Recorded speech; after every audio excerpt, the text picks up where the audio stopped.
حسن مراد المؤكر المبجل المحترم هو وصل إلينا من بعد مكانه بعد تحمل صعوباتك ومشكلات ومصائبك.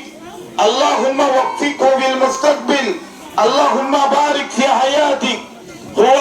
هو الآن يقوم ويتكلم أمامنا ما شاء الله كلام مهم جدا. نحن نستمع من فمه ومن لسانه المبارك ولا نلتفت يمنة ولا يسرة ونتوجه إليه.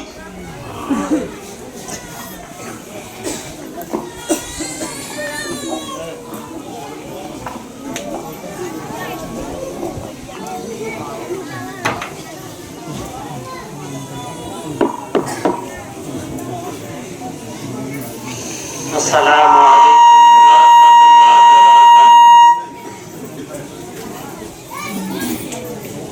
ورحمة الله وبركاته.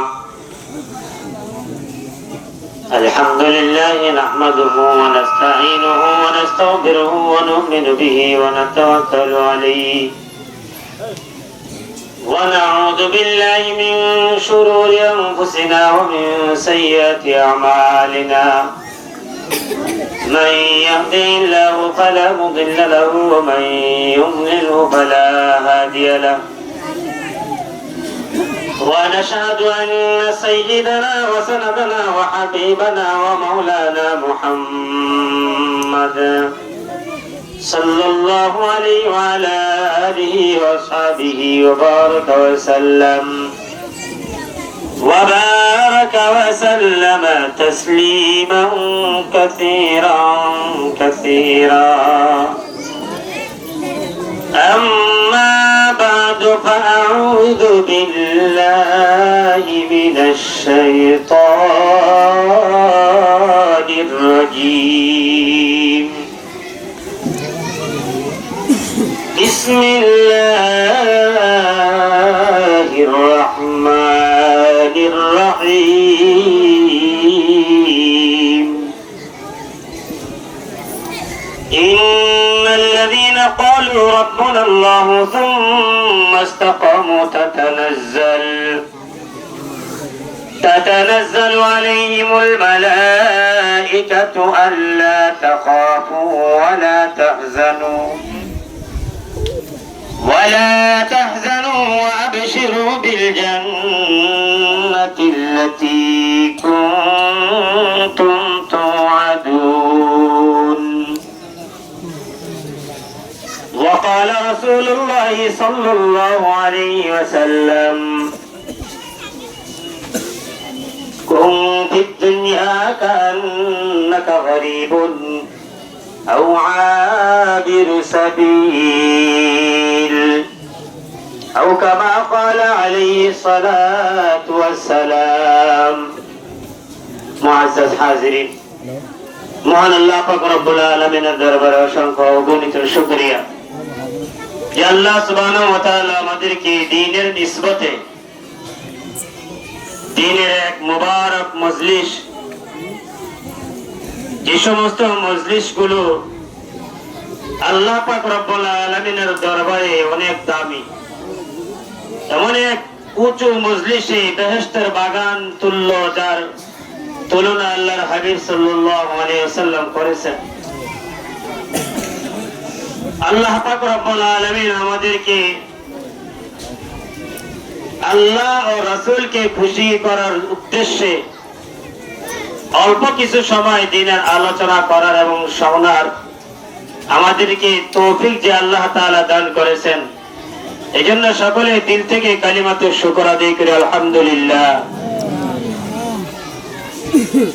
আমরা অনেক দূর থেকে আসছি মুসাফির, এমন কোন ইলম নাই যে আমরা আপনাদের সামনে কিছু বলবো। আমার ডাইনে বামে সামনে পিছনে অনেক বড় বড় হাস্তিরা আছেন। আমি এখানে আসার পরে বলছি আমি আসছি এখানে আপনাদের থেকে দোয়া নেওয়ার জন্য। আপনাদেরকে কি ঈমান সম্পর্কে সম্পর্কে বয়ান করব। আপনাদেরকে ধৈর্য সম্পর্কে কি বয়ান করব বলেন? যত ধরনের সিফাত আছে, ঈমানের যত বৈশিষ্ট্য আছে, যে কোনো বৈশিষ্ট্য নিয়ে যদি আলোচনা করতে হয়, তাহলে আমি মনে করি সমস্ত বৈশিষ্ট্য আল্লাহ আমার এই মুসলিম আরাকান ভাইদের ভিতরে আল্লাহ দিয়েছেন। এজন্য আমরা শুকরিয়া আদায় করি। কে বলেন ভাই? শুকরিয়া আদায় করবো তো ইনশাআল্লাহ, মালিকের রাজামন্দির জন্য। আল্লাহ আমাদেরকে যেভাবে চান ওভাবেই আমরা খুশি। কি বলেন? খুশি তো? আমরা খুশি। যে কথাটা আমি আপনাদের সামনে বলতে চাইতেছি সেটা হচ্ছে, আজকেও আমাদের ঢাকা অনেক বড় একটা প্রতিষ্ঠানে অনেক বড় একটা মাহফিল। আমার এখানে থাকার প্রয়োজন ছিল। তারপরে এই মাদ্রাসার মুদির হযরতুল আল্লাহ নুরুল ইসলাম ভাই যখন আমাকে জানাইলেন, আমি আর অন্য কোনো চিন্তা করি নাই। আমার ভিতরে সত্যি একটা বিষয় কাজ করছে, সেটা হচ্ছে, দুনিয়ার উদাহরণ না দিলে হয়তো বুঝবেন না। কোন মুসলমানের নিজের সন্তান যদি একাধিক সন্তান অথবা তার বাবা দুনিয়া থেকে চলে যায়, তাহলে এই মুসলমান ইমানদার ব্যক্তির রক্তের সম্পর্ক অনেক আত্মীয় স্বজন থাকে কি থাকে না বলেন? অনেক আত্মীয় স্বজন থাকে, অনেক অন্তরঙ্গ বন্ধু বান্ধব থাকে। এই বন্ধু বান্ধবরা ওই ব্যথিত ব্যক্তি যার নাকি বাবা ইন্তেকাল করছে অথবা তার সন্তান ইন্তেকাল করছে, তার সাথে সাক্ষাৎ করে সমবেদনা জ্ঞাপন করে, তাকে একটু সান্ত্বনা দেওয়ার চেষ্টা করে। কি বলেন? করে কি করে না? আমার কথা কি আপনারা বুঝতেছেন? আমার ভাষা বুঝেন? এই যে তার আত্মীয় স্বজনরা ওই মুসলমান ইমানদার ব্যক্তি কাছে যায়, কাফন দাফনে শরীক হয়, তার মাথার মধ্যে হাত বোলায়, কাঁধে কাঁধ মিলায়। এই মিলানোর দ্বারা বলেন কি, তার যে সন্তান দুনিয়া থেকে চলে গেছে, ওই সন্তানটাকে কেউ ফিরে দিতে পারে? বলেন, কেউ ওই সন্তানকে ফিরে দিতে পারে না। তাই বলে যদি কোন বন্ধু অথবা কোন রক্তের সম্পর্কের কোন আপনজন যদি বলে, যেহেতু তার সন্তান দুনিয়া থেকে চলে গেছে, আমি তো তার সন্তান ফিরে দিতে পারবো না, তো আমি যাওয়া না যাওয়া এক। কি বলেন? কথা কি না? ঠিক কিনা বলেন? কিন্তু এই কথা বললেই কি হবে? ওই ভারাক্রান্ত হৃদয় ব্যক্তি, আপনার যে আপনজন, আপন রক্তের সম্পর্কের আপন ভাই, আপনি তার সন্তানকে ফিরিয়ে দেওয়া লাগবে না। আপনি যদি ওই অবস্থায় তার সামনে গিয়ে দাঁড়ান, তাকে দুই চারটা সান্ত্বনামূলক কথা বলেন, তাহলে তার কষ্টটা একটু কমবে কি কমবে না বলেন? মেরে মোহতারাম ভাই, আমরাও জানি আপনারা যে পাহাড় সমতুল্য কষ্ট বুকে নিয়ে আসেন। আমরা ঢাকার থেকে নয়, আমেরিকা থেকেও যদি আসি, আপনাদের ওই কষ্ট শতভাগের এক ভাগও আমরা লাঘব করতে পারবো না, কমাইতে পারবো না। শুধু মুসলমান ভাই হিসেবে আপনাদের সামনে একটু দাঁড়াইছি, আপনাদেরকে একটু সান্ত্বনা দেওয়ার জন্য, আপনাদেরকে একটু সান্ত্বনার বাণী শোনানোর জন্য। যে ভাই, আরে দুনিয়াতে যদি কেউ রাজকীয় হালাতে যদি থাকে, তাও তার জিন্দিগি শেষ হয়ে যাবে। আর যদি ফকিরানা জিন্দিগি যদি কেউ চালায়, তাও তার জিন্দিগি শেষ হয়ে যাবে। এই দুনিয়া হচ্ছে ক্ষণস্থায়ী। কি বলেন ভাই? এই দুনিয়া কোনো চিরস্থায়ী নয়। এই দুনিয়া হচ্ছে একেবারেই ক্ষণস্থায়ী। ইহা হাম সব মুসাফির হ্যায়, वही आखिर ठिकाना है। यहाँ हम सब मुसाफिर हैं, वही आखिर ठिकाना है। कोई आगे रवाना है, कोई पीछे रवाना है। कोई आगे रवाना है, कोई पीछे रवाना है। এই দুনিয়ার জমিন, এটা সবাই মুসাফির। এই দুনিয়ার মধ্যে কেউ চিরস্থায়ী নয়, সবাই চিরস্থায়ী সুখী নয়। মুসলমান ইমানদারদের জন্য আসল ঠিকানা কোথায় ভাই? আখিরাত। এজন্য আমাদের বড়রা বলেন, এটাও তো একটা শুকরিয়ার বিষয় যে আল্লাহ আমাকে দুনিয়ার মধ্যে একটু কষ্ট সহ্য করার মতো ক্ষমতা আল্লাহ দিয়েছেন। দুনিয়ার মধ্যে কোন ইমানদার যদি একটু কষ্ট উপভোগ যদি করে, তাহলে এটার বিনিময়ে কি আল্লাহ জান্নাতে দিবেন কি দিবেন না বলেন?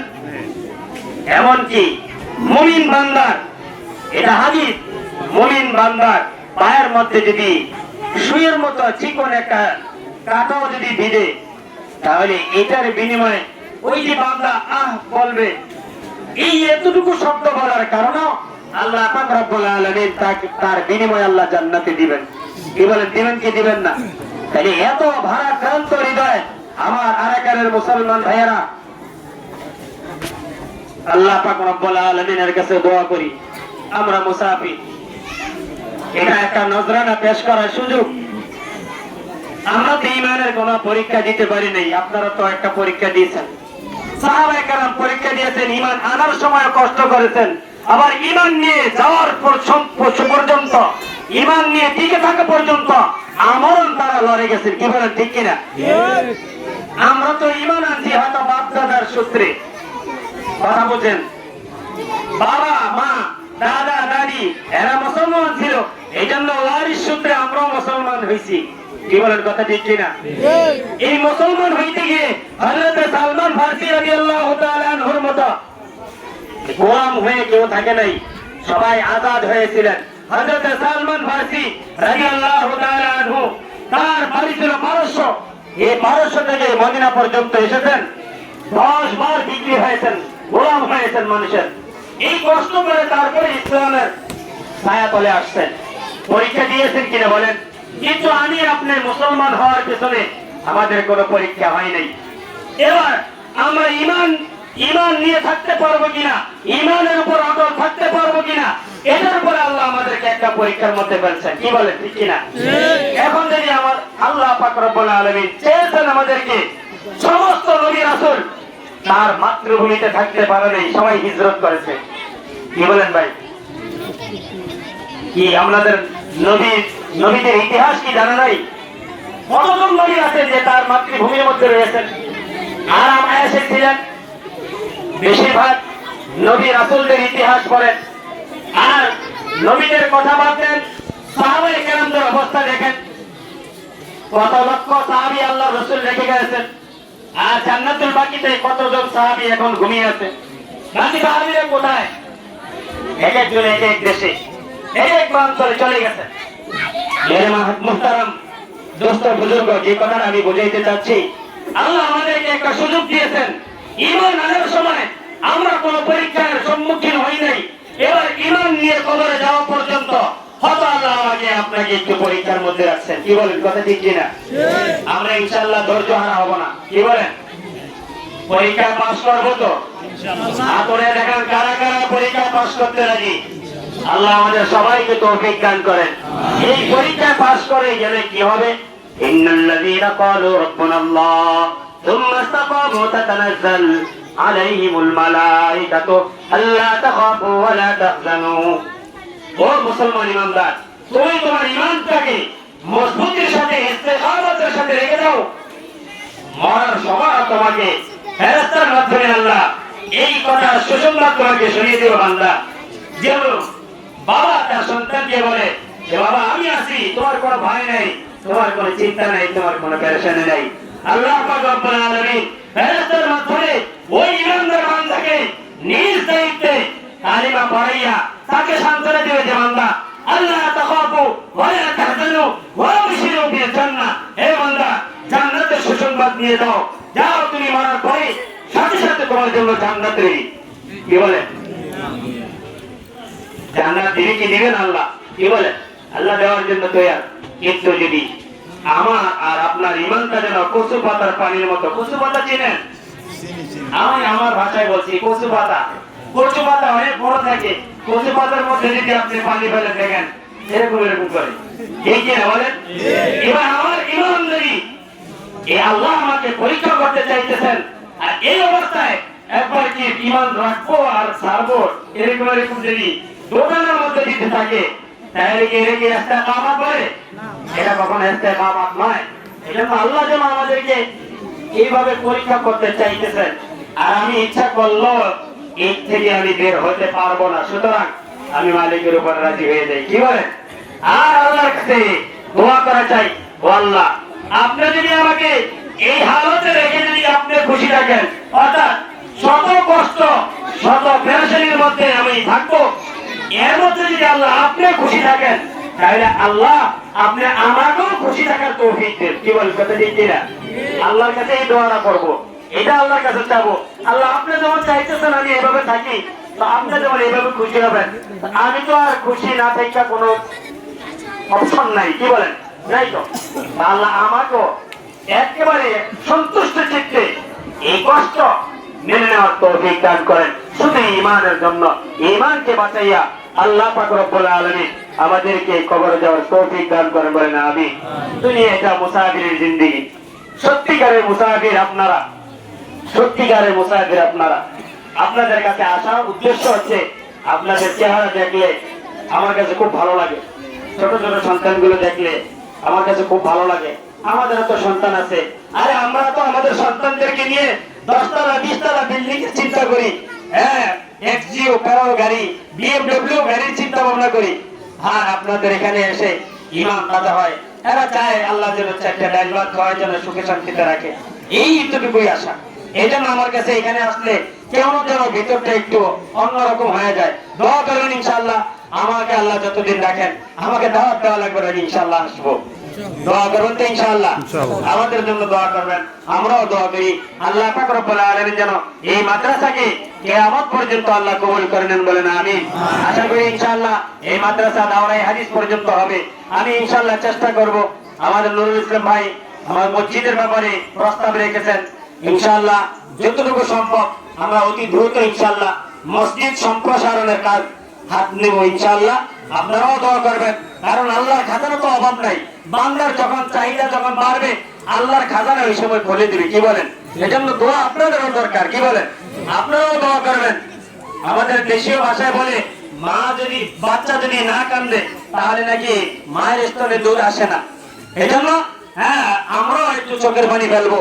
আল্লাহ পাক রব্বুল আলামিন যেন অতি দ্রুত আমাদের এই মসজিদ এবং মাদ্রাসা কমপ্লেক্সকে ডেভেলপ করার তৌফিক দান করেন, বলেন আমিন।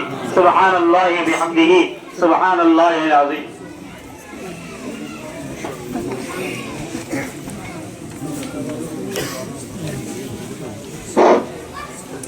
মাশাআল্লাহ।